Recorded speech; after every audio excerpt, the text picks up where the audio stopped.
For many of us, Rare has been a large influence in gaming even if you weren't aware of it. And as of late, Sea of Thieves has given us much in the way of release and beauty, but Rare is not stopping there.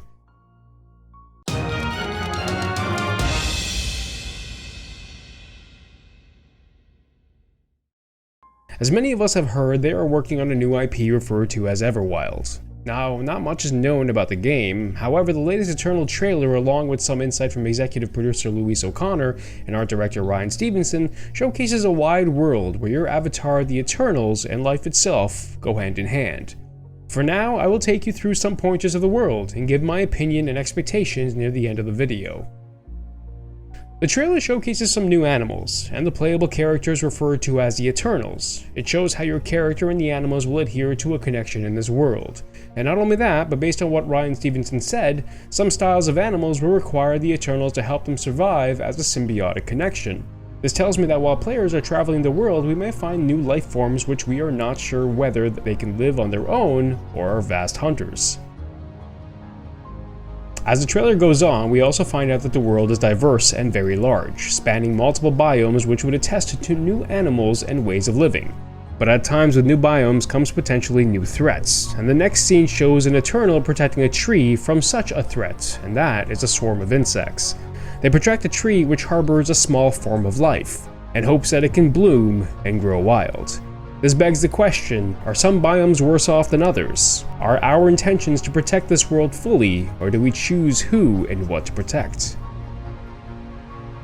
We continue to delve into the world and see larger creatures being presented, and we appear to grow a connection with these creatures, and showcases that the eternal connections can be made with any creatures no matter the size. But with that comes warning.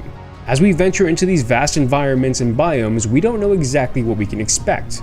This tells me that any and every encounter in the world must be approached cautiously as you learn the animals and what their living patterns are. Will they be friendly or a problem? With the ending, we see the Eternals performing a ritual for a small animal which has turned for the worst. This scene shows us the addition of spirits in the world and how these spirits can bring life back, a form of magical essence that is present and that we can speak to. It tells to a higher power in the world and how their presence can be a huge impact in nature and how having a connection to a higher power can bring a light to the world.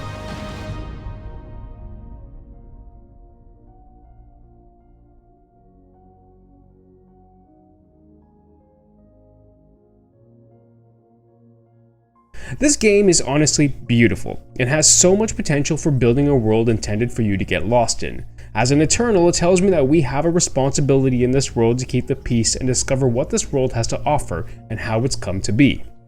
It focuses on the energies in the world and the connections we grow with an unseen force. This game has a ton of potential, and just like you, I am excited to see what it has to offer and the answers to be told. Welcome to Everwild.